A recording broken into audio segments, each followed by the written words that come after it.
our folks at TSA who were here and available and getting this place ready to go. We are operational. We have one runway open. We do have some delays.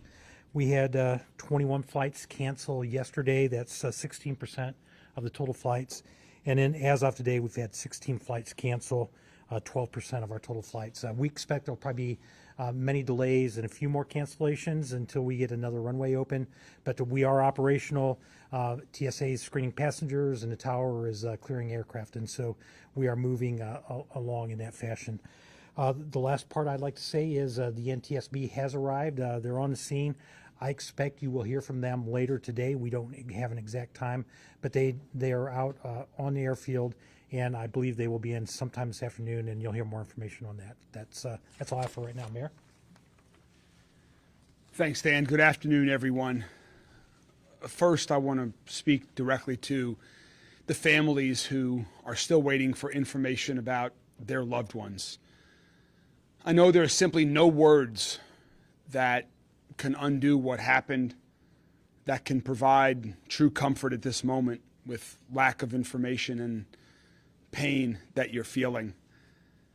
But please know that everyone in Louisville, myself, all levels of government across the state, the federal level, we are all here for you. We are here to support you, to provide you with the resources that you need. People are working right now to get you the information you're seeking as quick as we possibly can, and we will continue to stay with you. This is not something that will go away overnight. We know that your pain will continue for days, months, years ahead, and so we are here to support each and every one of you. I was there last night at the Family Reunification Center to try to provide some comfort to families who are looking for information, and we're continuing to work every day. Also, to the rest of our city, no one should have to deal with tragedy alone.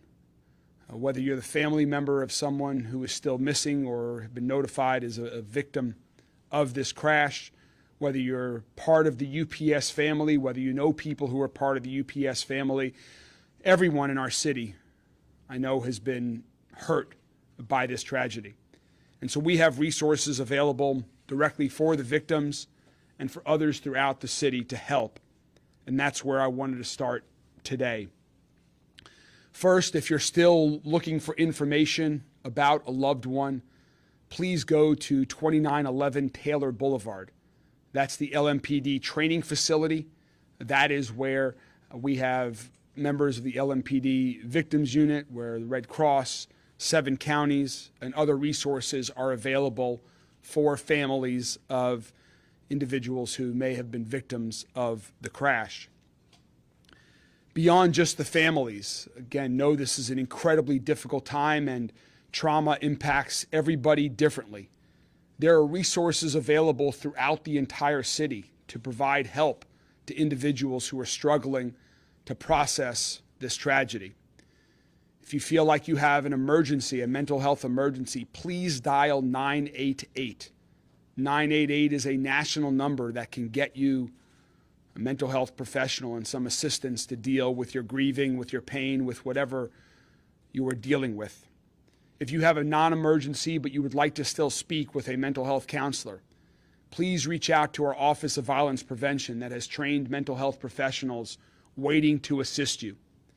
That phone number is 574-6949.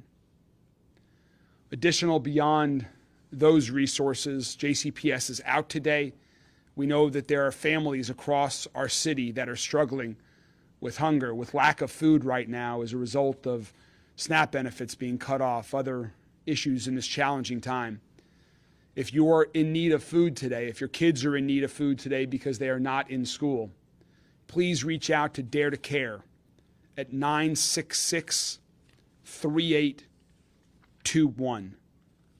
966-3821. And also, as the governor just announced, we're not going to go over everything that the governor just provided in his briefing that he just made from Frankfurt. He is now headed towards Louisville to join Congressman McGarvey and me here shortly. We will not repeat everything, but I do want folks to know that we are working with Governor Beshear and his team on the relief fund for families of victims of this. We've had an outpouring of support already from local companies, local foundations, and individuals to ask what they can do to help. And so we're going to all partner on this together to support them. That's the Team Kentucky, Team KY Emergency Relief Fund.ky.gov. There's going to be more information put online about that if you're interested in supporting the families of the victims. A few other items on public safety. As we mentioned this morning, the shelter-in-place radius has been reduced to a quarter mile, and we will continue to reduce that as soon as we're confident that it is safe. Can continue to try to shrink that throughout the day.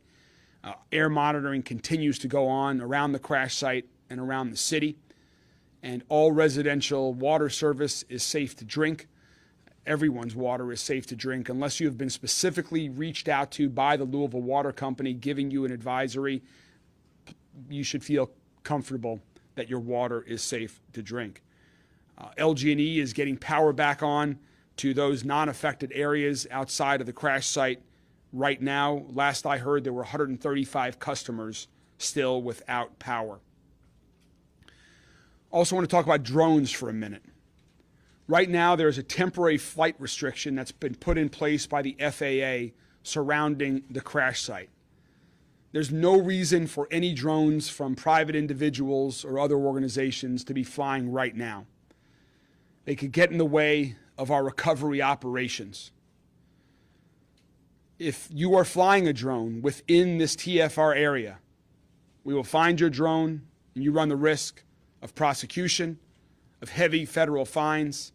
Please do not be that person that is getting in the way of our recovery efforts.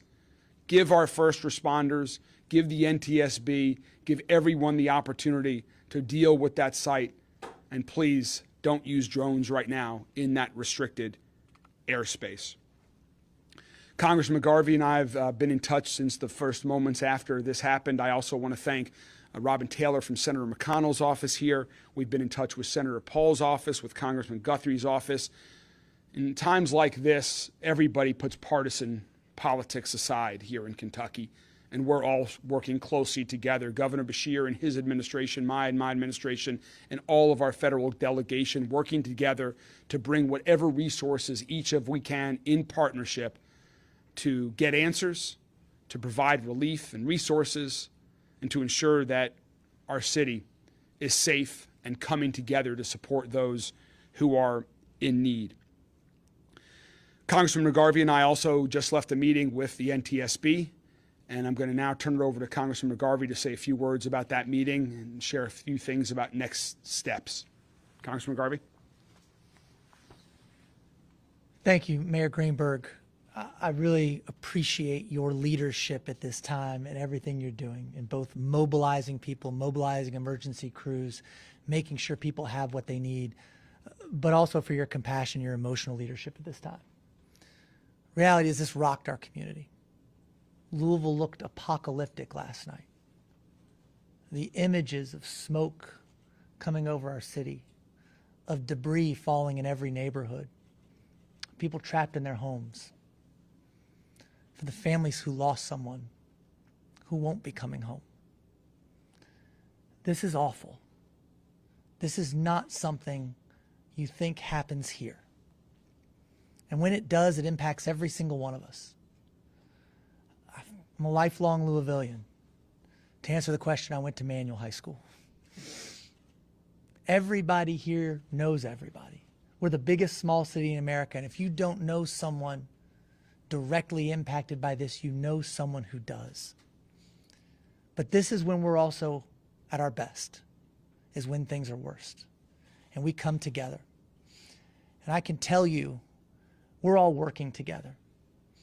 The mayor's office, the governor's office, Senator McConnell's office, Senator Paul's office, Congressman Guthrie's office, the entire delegation. We are bringing the full resources of the federal government to bear on this tragedy, to make sure that we get answers as quickly as possible, but also, and I stress that those answers are correct. And it can be frustrating. We all want to know what happened right now. We've seen some of the images online, and there's a lot of internet sleuths.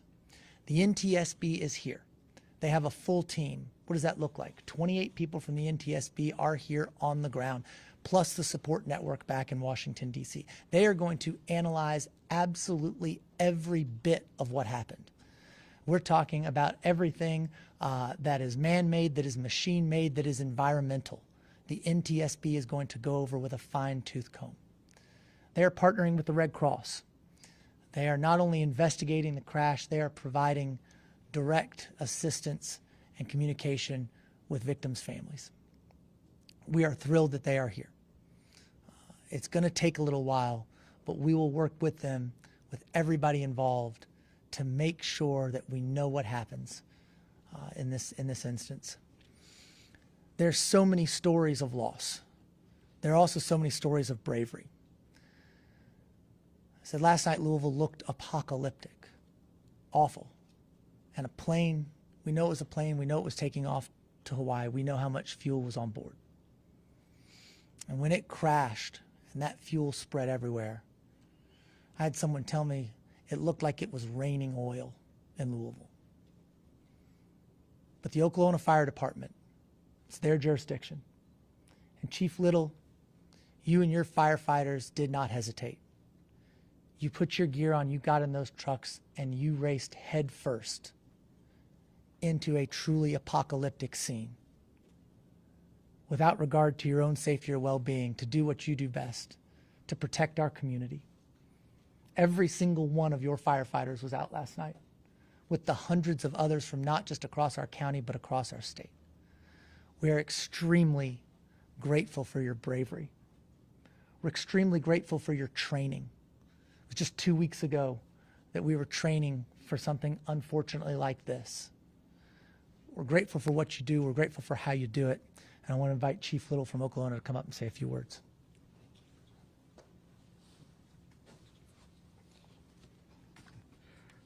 I'd like to say good afternoon to everyone, give you a brief statement and update about our situation. Last night, about 5 o'clock, shortly thereafter, we were dispatched on a explosion. Shortly thereafter, we were informed that it was a plane crash. And as the governor pointed out, just about 2 weeks ago, we did train with Louisville Fire along with the Airport Authority. This is something that we do annually. You hope that you never have to do this, but unfortunately it happened. So last night we had roughly 38 companies on scene. We had multiple agencies from across the state. We had, and please forgive me, those agencies if I do not name you, but Bardstown, Bullitt County, Lexington, all responded here. We worked with MetroSafe, Louisville Metro EMS, Louisville PD, and all the county fire departments across our county here. They were all represented. So we had roughly 30 ambulances here last night. And today we've downscaled tremendously. We currently have 4 engines, 4 trucks, 2 ambulances on scene. We have roughly 30 to 40 firefighters that are on scene. We have a SARS team. It's a search and rescue team that is represented by all the county departments along with Louisville Fire, and there's approximately 40 members here doing search and rescue through the debris zone. So let's see. So we are currently working with NTSB. We have some hot spots that are out there that we're trying to, some of them we're going to let burn. They're so insignificant right now, but as they flare up, we will extinguish them. One of the issues that we are currently having is the size of the debris zone and actually getting our apparatus there. So I'll turn it back over to the mayor. It's the Thank you very much, Chief. A couple final comments, and then we'll open it up to questions from members of the media. First, we'll continue to stay at this 24/7 as long as necessary. All of us are working on this as well as our respective teams that are out there. I think my last call with the governor last night was around midnight. First one at 5:45 this morning, and our teams are just going above and beyond. And so, just want to say thankful to every one of the first responders. Chief Little, thanks to you and the entire team. So we will continue to keep you all updated with additional information as we know it. But for right now, that's the information that we have. As Congressman McGarvey said, I think it was Congressman McGarvey said that NTSB, we hope will have a briefing later this afternoon. We'll be providing some more briefing after the governor arrives in a few hours when we have even more information. Then the final thing I wanted to mention was, I know there's a lot of questions about who are the victims that have tragically perished in this crash. The coroner, the Jefferson County coroner, has been at the scene, is back at the scene today. They are the ones that confirm the identities of the victims and are the ones that provide that information. And as soon as we have that, we will amplify the information that the coroners are able to provide as soon as they make these identifications. And with that, we will open it up to questions from members of the media. Can the chief tell us how long the search and recovery part of this incident will go on for? How long are you going to stay out there to look for victims? If you could repeat the question. Okay. Repeat the question for me, please. For me. Repeat it. Okay. So how long will we be out there?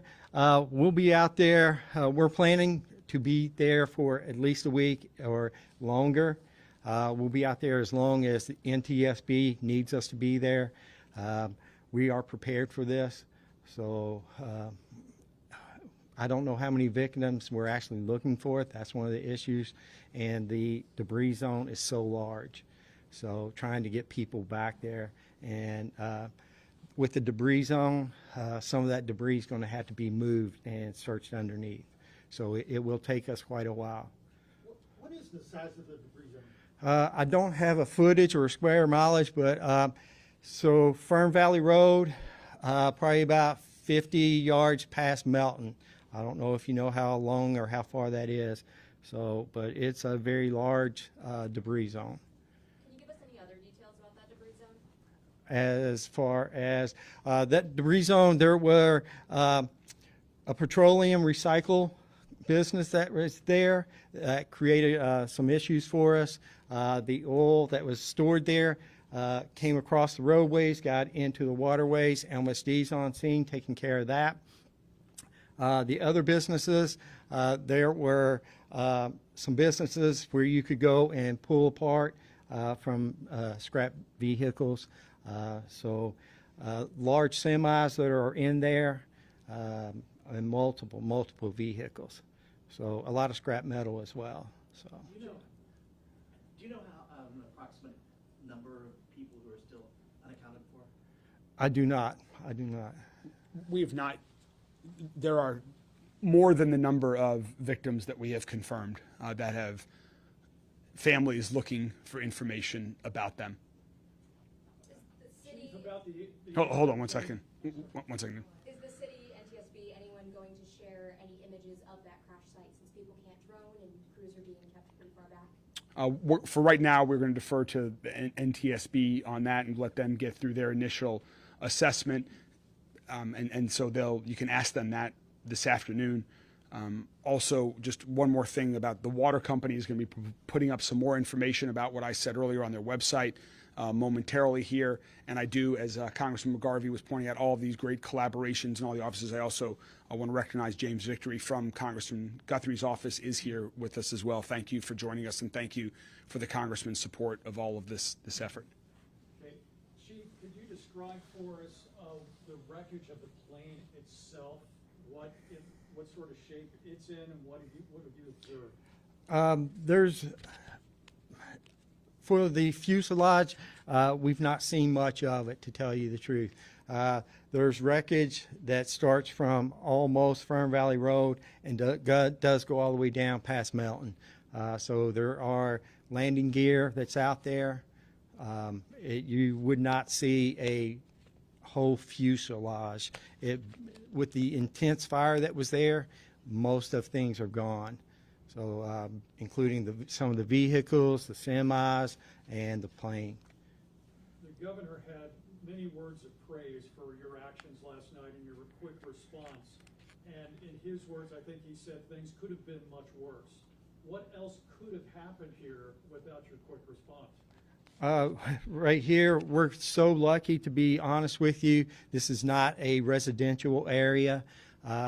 Thank God that some of the employees had already left, being after 5 o'clock, so it could have been more catastrophic for us. Can you share what the Emergency Management Agency found through its air quality testing, and what specific findings led to the shelter-in-place order?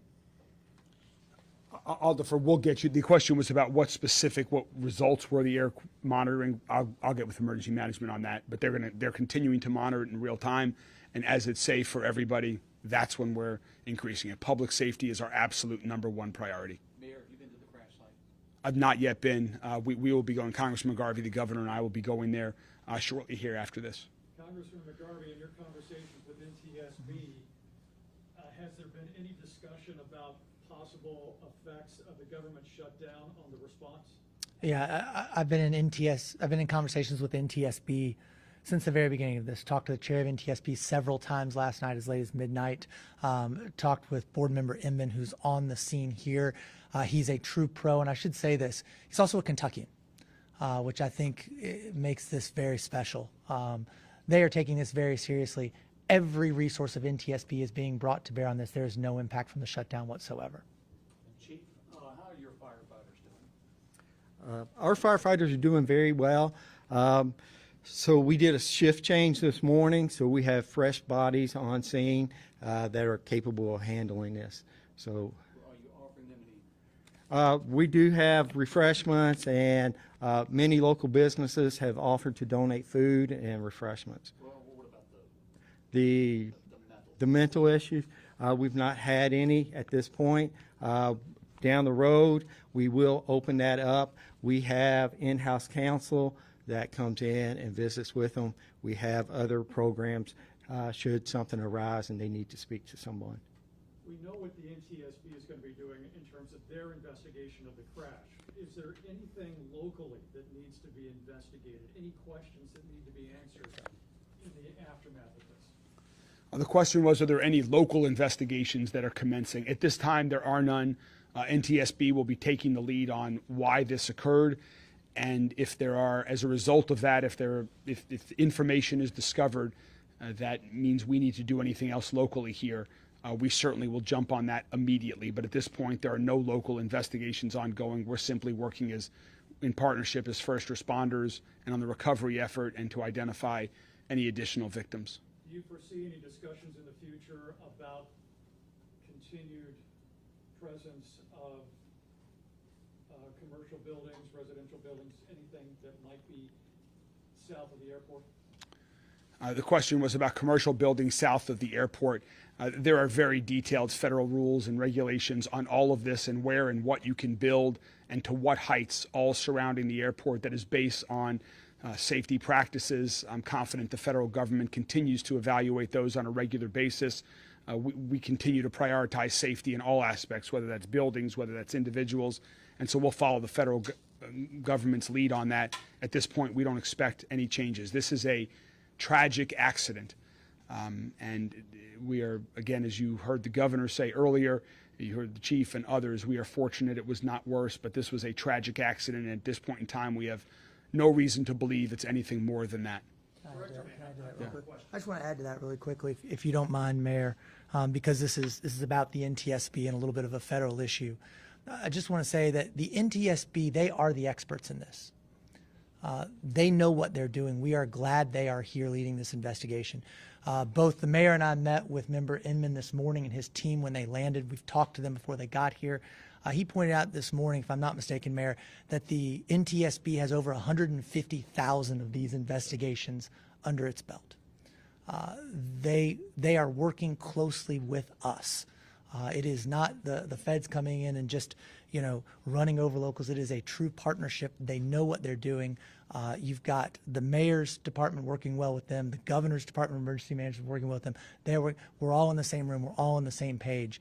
But they said this morning. It says, David, to your question, it says, "From tragedy, we draw knowledge to improve safety for us all," is the motto they gave us this morning. What conversations and so. with UPS? The question was a conversation I've had with UPS. I've spoken to several UPS executives. They are fully cooperating with the NTSB. They're working on providing support to all of the victims' families at this point in time. Are all of the victims UPS employees? The question is, are all of the victims UPS employees? Again, we have not identified the victims. I do not believe that to be the case. We have, UPS has disclosed that there are 3 crew members. Beyond that, I have no knowledge that any of the other victims are UPS employees, but I just don't know at this point in time. They might have been off duty or something like that, so I just don't know that for a fact. A couple more questions. Couple questions for Director Mann, just short questions. One, you discussed how one runway was open. What is the status of the other runway? Was there any damage sustained? And also, we're looking into the flight that took off yesterday. Were there any maintenance issues or concerns before takeoff that were addressed? No, so we have one runway open. There was no fodder debris, so we were able to open that with NTSB's concurrence. The primary runway, our west parallel runway, has FOD, and that's where the NTSB is focusing right now. They'll go through all their inspections. The east parallel runway has a little bit of debris. We think that may be able to open this afternoon. As it relates to inspections, problems with maintenance, we just finished part 139. It's a compliance inspection with the FAA, and we have records on every inspection we do on the airfield. I think within an hour prior to that flight, our ops team had been out there and done an inspection, and everything was fine. So from a maintenance perspective, it looks good. As it relates to damage to the airfield, there's debris. There's some minor problems in the grass and the safety areas. The physical pavement is in fine shape right now. So it will open as soon as we have clearance from the NTSB to do so. Again, that takes some time. We have the one runway. We think we'll have the second one open, but we can operate fine with the parallel runway, with especially the air carrier traffic. All right, we will provide an update on when our next briefing is later this afternoon, and we thank you all very much. We'll continue to keep the entire community updated as soon as we have additional new information. Thank you all very much, and God bless everyone here in Louisville and around the region. These are tough times. We will get through it together. Thank you.